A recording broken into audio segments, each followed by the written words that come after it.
By the support of Tech Alliance of Southwestern Ontario. If you'd like to learn more about Tech Alliance and the resources available to entrepreneurs and startups, go to techalliance.ca.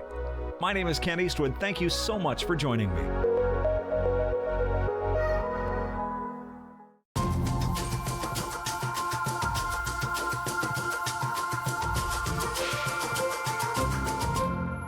Hello and welcome to the What's Up London show. I'm your host, Melissa Maloney, and we have an exciting lineup of guests today with incredible stories, events, and opportunities to inspire and engage with our vibrant community. Let's dive into what's happening in the Forest City and beyond. Our first guest today is Andrew Chung, artistic producer of London Symphonia. Andrew is here to tell us about the life and troubled times of Samuel Coleridge-Taylor, a story of triumph and tragedy about an unjustly neglected composer regarded as a musical genius 100 years ago. This incredible event takes place on February 22nd as part of Black History Month and will feature a live performance and storytelling by poet and actor Roy Lewis. Welcome to the show, Andrew. Thank you, Melissa. So excited to have you. We were chatting before. I think this is an incredible story, so I'm excited that we get to share it with our guests. Mm-hmm. So why don't we start with, I know how you maybe came about finding this, right. Because I think that's interesting in itself. Well, a number of our musicians, it was almost coincidental, and we were like, we really want to play this nonet by Samuel Coleridge-Taylor. Me personally, having been in the industry for so many years, I've never played anything by Samuel Coleridge-Taylor. I was hearing his name be circulated amongst different performing organizations. I'm like, okay, let's give this nonet a listen to. And I thought, oh, this is fantastic music.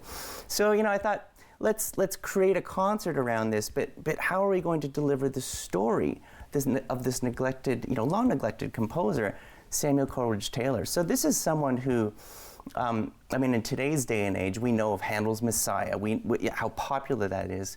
Well, his work was more popular, and this is at the very beginning of the 1900s. It sold out performances for basically 40 years. Wow. And yet we don't really hear about it.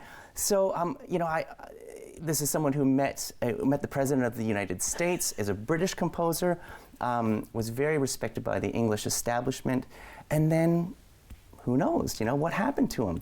So we thought, okay, let's bring a storytelling element into it, but we don't want it to be documentary. Yeah. So I contacted a good friend of mine, Roy Lewis, who's an actor, but also a poet.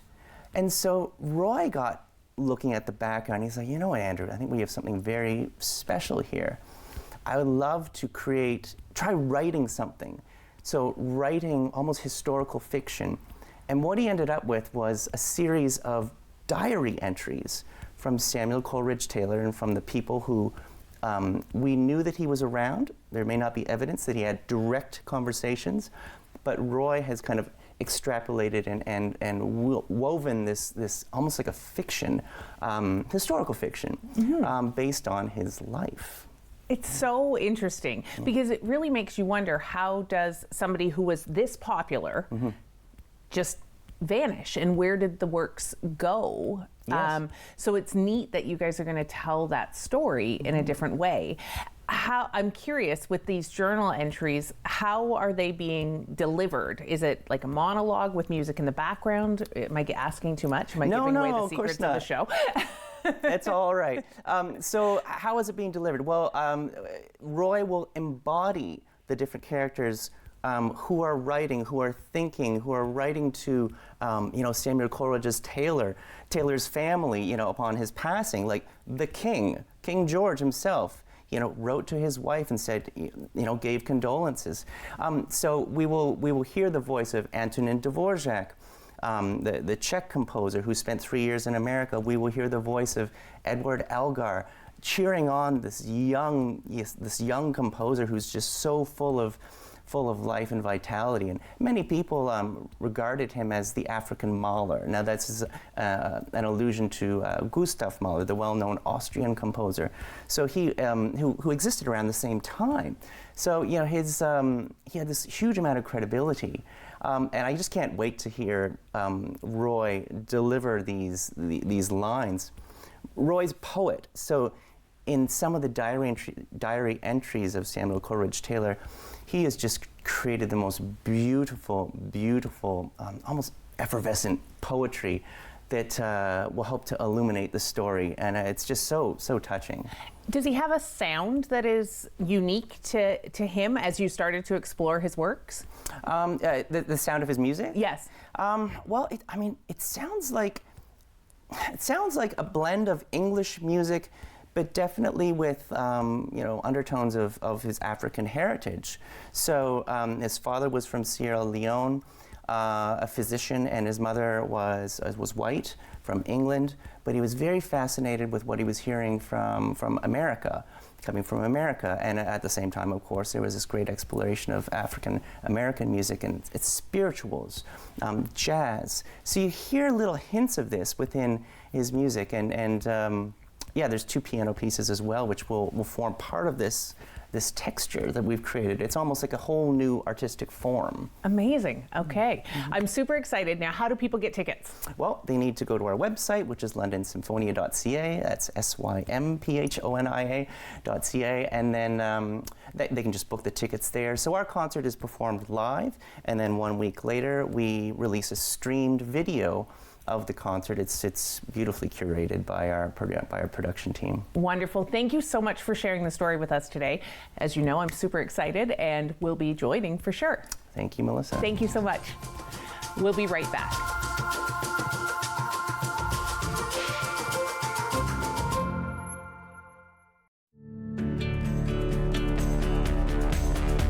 This program is brought to you by Rogers Xfinity, connecting you to more of what you love. Visit Rogers.com for more details.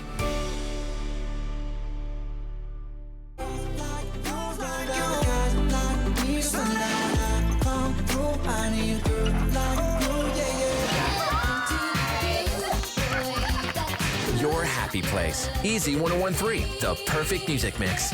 Carbon monoxide is a deadly gas you can't see, smell, or taste. Homes with fuel-burning appliances and/or attached garages must have working CO alarms installed outside all sleeping areas. Don't let the silent killer get you. Install working CO alarms today. Hi, I'm Kathleen from Hiking with Kathleen. Please join me this season where I bring you on my great adventures of hiking, paddling, and camping. And I bring you up close to wildlife as I see them on my hikes. For 25 years, you've been helping to make our roads safer by doing the right thing. You've been the designated driver, you've stayed over, called home, you've called a cab or a friend, and planned ahead. Let's keep doing the right thing. Support sober driving by getting yourself and your friends home safely. Do the right thing. Visit ArriveAlive.org to find out more. Arrive Alive. Drive sober.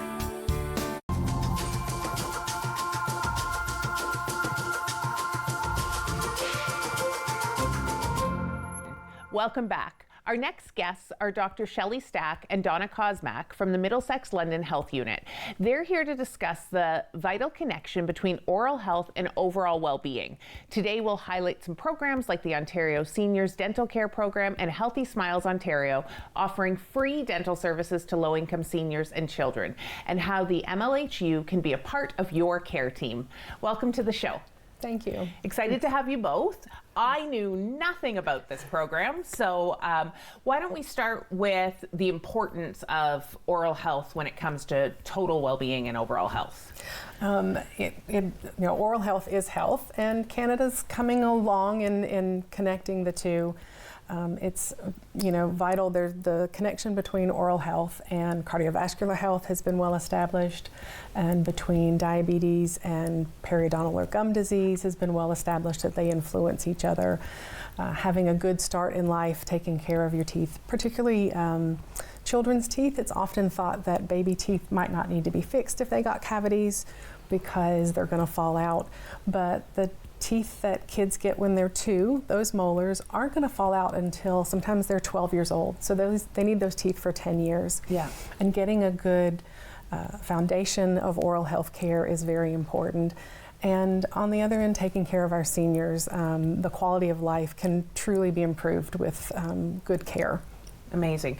And is there, just because those are the two groups you focus on, is there specific needs in those two groups that is sort of more critical than we'll say the middle, or is that just because those are the two groups more likely identified as needing the financial support? Oral health is important throughout life, throughout your lifespan, and can really have an impact on your sense of well-being, as well as your physical health. The programs that we have right now are limited to those, but that's where we're getting there. Hopefully we can serve everyone at some point. Amazing. So why don't we talk a little bit about what the programs are, and maybe even about who's performing these programs, because obviously you've got a team of dentists and hygienists. So why don't we talk a little bit about that? Perfect, yeah. So we have two programs that we offer at the Health Unit. The Healthy Smiles Ontario program, which is for children, so under 17. And then our Ontario Seniors Dental Care program, so seniors over 65. So in our children's program, there's a lot of different facets, but at the Health Unit in our clinic, we see children for cleanings and preventative services. So amazing. Sealants, fluoride, and cleanings. And then for our seniors, it's a fulsome program. So they have the hygiene portion, and then they have treatment as well. And we also offer dentures. Wow. Which is great. I was going to ask that, because and that would be a significant expense, I assume. Very, very much. Yeah. It's the service schedule that we have is robust for the seniors. There are a few things that I would like to see tweaked, but in general, when I came to it, coming from private practice, it is a very, it's a very good program. It is very comparable to what private insurance covers and things like that. So it's not a bare minimums program at all. It's a nice program, and we have great clinic facilities. And just to take care of patients. Quality of life, for sure, to be able to offer dentures and that side of things. Absolutely, yeah. And so we have a large team. We have 4 dentists. 2 are full-time, so Dr. Stack is full-time here in London, and we have Dr. Bhattacharya full-time in Strathroy. Okay. So we have 2 separate clinics, one in London, one in Strathroy.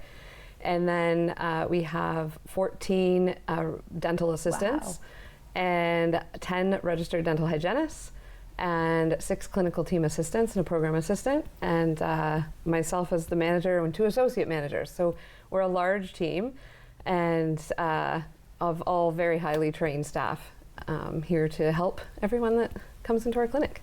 Love it. How do people actually engage? Like, is it a referral process from a doctor? How do they actually connect with you?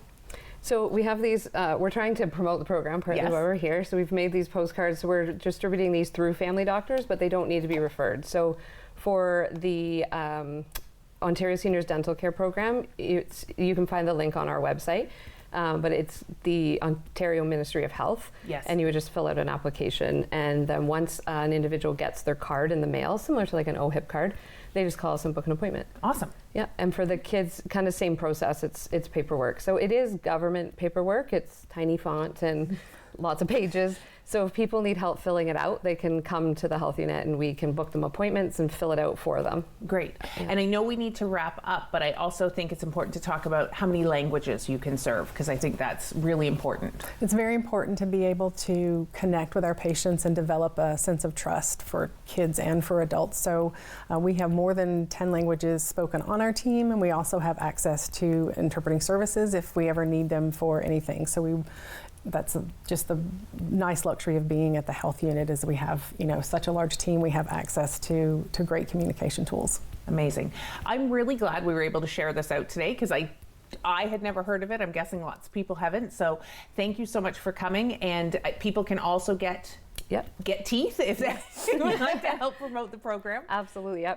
If they want us to ship some of these out to whatever family doc office, we can. Awesome. Thank you so much for coming today. Amazing. Thanks for having us. We'll be right back.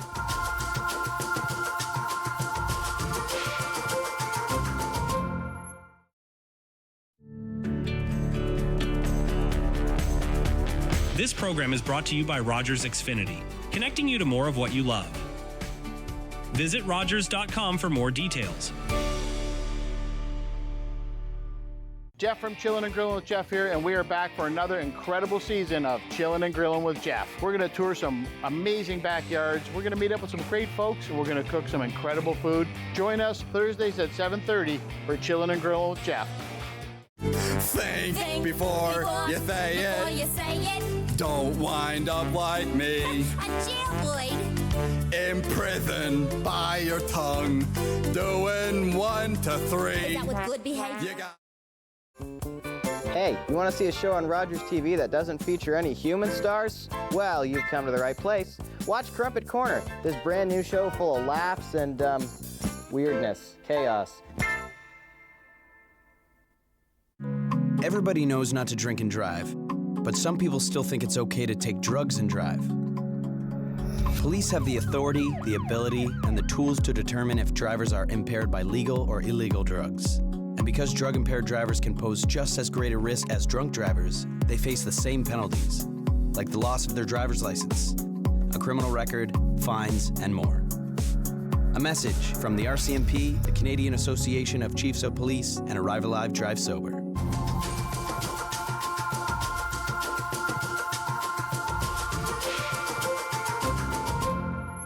Welcome back. Our next guests are Carl Herman and Mark Payne of Big Bandemic. They're going to talk about big band music and how it's making a comeback, and they have their upcoming performance at Aeolian Hall featuring classic tunes, and Mark has a unique twist with modern hits. Don't miss this Valentine's Day seasonal treat on February 16th. Welcome to the show, Carl and Mark. Thank you. Excited to have you both. Glad to be back. Welcome back. Thank you. So I know we talked about this before, but it's a cool story. So we should definitely talk about how Big Bandemic came to be. Sure. So Big Bandemic started out in the pandemic. During the pandemic, you couldn't go out and play concerts anymore. So I was sitting in my basement playing my trombone, practicing away, and it got really boring very quickly. So a good friend of mine, John Thompson, who's also my director in the band also, he came up with this idea of playing in our basements with our little instruments and the computer, and connecting it all together somehow with the magic of technology. He's good at that. So basically we would have band practices once a week or so, or more often during in the pandemic. And that really just was a chance for us to play. And then as things opened up a little bit, we went to the Legion, and in their large gymnasium, so we had 6 meters between each player or something like that. So we could still play when it was semi-locked down. Yep. And then we got locked down again, and we went back to the basements. And then when we finally got opened up, we've basically been practicing once a week, and we thought this was a viable group. And a lot of the really good players in London got together for a big band, and we realized there's a real need for big band music. It's coming back. It's really exciting. So we've been a going concern for the last few years. I love it. And it's just such spirited music and positive music. So the fact, one, that you came together during a time that was a time where we needed that. And now it's also a time where it feels like we need this kind of music and this kind of spirit, which is amazing. So maybe we can talk a little bit about this show in particular, because it's a little bit different. Do you want to start, and then we can talk about the twist? Sure. We're happy to be back at Aeolian Hall. We've done many concerts there in the past. They really have a great program. So on February 16th in the afternoon at 2 p.m., it's a Sunday. So you can go to brunch before and see the show, or you can see the show and go to dinner afterwards. It's nice to have a matinee show. We're basically going to do a big band performance there, but we're so lucky this year to be able to collaborate with Mark Payne, and he can tell you about his little angle that we're doing with the big band. Awesome. Yeah. So I've done a show called I Love a Piano for a few years now with different orchestrations. I've done it with full orchestra and with a concert band. And I heard from Carl last year, who was at one of the I Love a Piano shows, and said, hey, it'd be really fun to get you to come do this show with a big band. And I'm always game for something new and fun. Yeah. And always loved big band music. So I said, absolutely, let's do it. So we're sort of combining two genres. We're taking great big band playing and the orchestrations for big band and combining it with a lot of tunes that I do in my own show. So we're going to be covering some Elton John, Ray Charles, Harry Connick, like some of my favorite artists that I love to cover. We even do a little bit of Liberace in the show. Oh, so that's fun. It's a crazy blend of genres and tunes and Any fun. Billy Joel? And there'll even be some Billy Joel in there. Fantastic. Amazing. Yeah. I love this. Like, what a cool... Do you like Billy Joel? I do. I love Billy Joel. I do. I love Billy Joel. Do you want to hear some? Billy Joel? Sure. That'd be amazing. Look at this.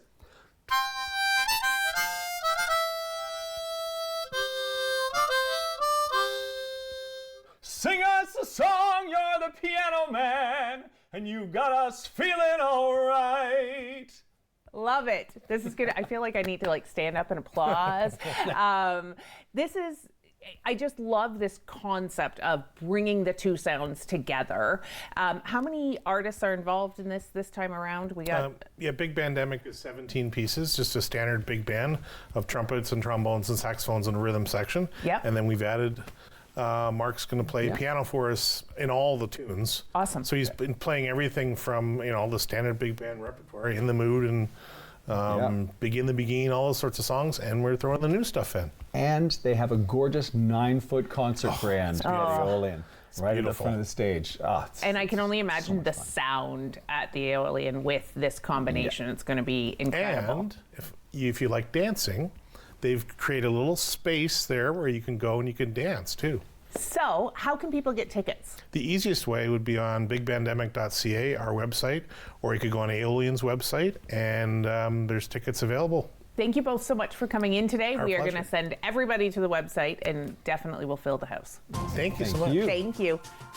We'll be right back.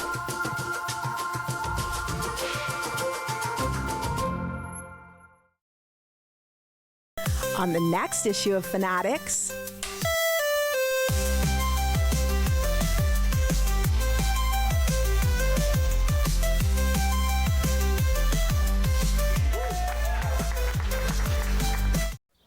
You know the story, when the RCAF said Mach 2 fighter, 2 place 1,000-mile range, the British said it was impossible. The Yanks tried twice and failed. They said, you're dreaming. We said, fine, we'll build it right here in Toronto. And now you guys, my guys, are saying that it can't be done, that they were right? Now that's the rocket that we used to get the model up to speed, and then the onboard sensor tells the... Come on, baby. Damn it! But we did it according to your specs. The specs have changed.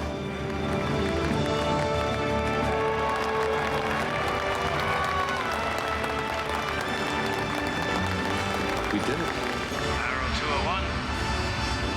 You're cleared for takeoff.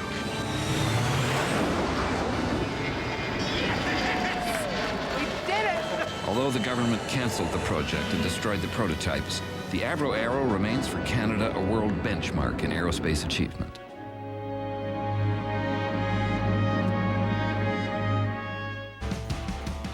My name is Ryan Dyson, and I drive the number 28 race car at Delaware Speedway and across Ontario all summer long. You can check out our YouTube vlog series right here on Rogers TV every Friday at 6 o'clock p.m.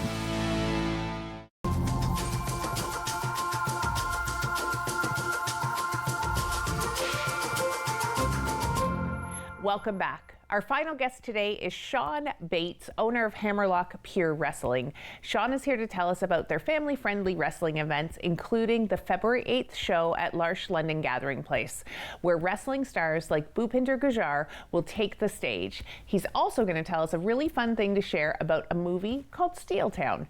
Welcome to the show, Sean. Yeah, thank you very much for having me. Thanks for coming. Yeah. So much going on with Hammerlock right now. Yeah, it's a busy time. We had a little downtime around Christmas time, allowing our talent to have family time for themselves. And now that the New Year's in gear, we're going full throttle around southwestern Ontario. Amazing.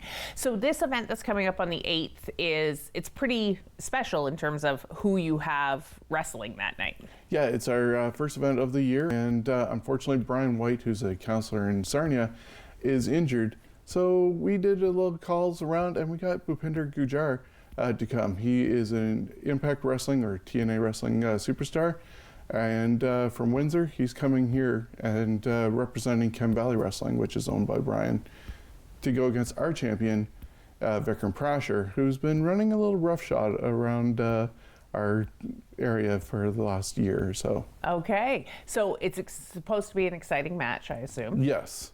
Vikram does not know yet. He'll see this episode and he'll find out. that's who his opponent is going to be. Oh, you haven't even told him? I have not told him yet. It's a surprise. It's Brian's choice to choose who his opponent is. Okay, that's fun. And then there's a few other matches that night with some women as well. Yep, we have the Hammerlock Women's Championship on the line. Miley is defending against London's own Violet Lee. And the tag team titles are on the line as Books and Looks take on the Double Ds, Derek and Danny Diggler. Awesome. So obviously this is a family-friendly event. So why would I, as a mom, bring my kids out to an event like this? What can I expect to experience? Well, we don't have anything over the top as far as violence goes. We don't use any weapons. Sometimes there have been some, but that's storyline dictated. Yep. And if blood happens, it's because they accidentally did get hit. We don't go over the top with violence. There's nothing questionable that your family is going to wonder, why am I here, or have to leave for. So we have different generations that show up. We have older people who go, this is what I saw with my parents. And then they're tapping their grandkids going, this is what it should be like. Yeah. So we're more ground-based and athletic driven, where moves actually mean something and a story is being told by the wrestlers in the ring. I love it. I was part of the wrestling generation of Hulk Hogan and Macho Man, and was at that WrestleMania, which was a really low number, I think. Yeah, number 5. Demonstrating my age now. So talk to me about Steeltown and what's happening with this movie. Well, I was approached recently by Mark Payne. He is a personal trainer that actually, I believe, connected with Vikram Prasher recently at his job. And a story was written. He went to Toronto Film School, went out to LA, and he wants Vikram in the movie. Our event is the perfect opportunity for that to happen because there's a scene involving the wrestling. And so anybody who's in attendance will be a part of the background of that film. That's neat. So it's they're actually going to be filming one, like his match, his fight, Yep. and then that's going to be in the movie. Yeah, part of scenes from that match will be happening with Bhupinder, also his entrance and everything, and then they'll be recording stuff for the actual movie beyond those parts that are needed. And so yeah, it's going to be hopefully in time for the London Film Fest and any other film fests around Ontario. That's so neat, and what a cool opportunity for Bhupinder too at the same time to be highlighted in this way. Exactly, yeah. International superstar, and being able to be a part of that. I'm not sure if I've even told him this fully yet of what his role is going to be. We're spilling all the secrets today. Exactly. Just everything all over the place, and connecting the dots is what makes this so much fun. Awesome. How can people get tickets and participate and join you on the 8th? Yeah, tickets are available by contacting us at hammerlockpurewrestling.com. And also you can go to Ticket Window and get tickets. Unfortunately, the venue is a smaller size, so it's going to be a very intimate sort of night with about 130 to 140 people in attendance, but it's going to look really good for when we are doing the movie and also on Rogers TV Friday night, Saturday nights games. Perfect. So people have to get their tickets quickly. Yes. Wonderful. Thank you so much for coming in today. Thank you for having us. Well, that is the end of this week's episode. Thank you for watching and for listening. Please support the efforts of our guests by liking, commenting, and sharing this episode of What's Up London with your friends, family, and networks. Please visit our guests' websites and social media pages and plan to support their efforts. I will see you again next week. So until next time, stay safe and be kind. Bye-bye.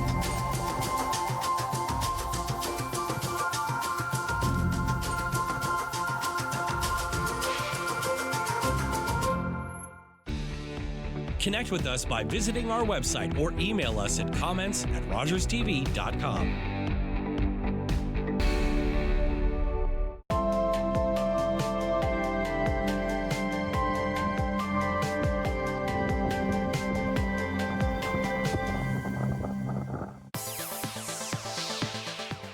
Join the high-energy, bodyweight-based workouts of the Thunder Twins. Gerald and Harold will get all shapes and sizes up and moving.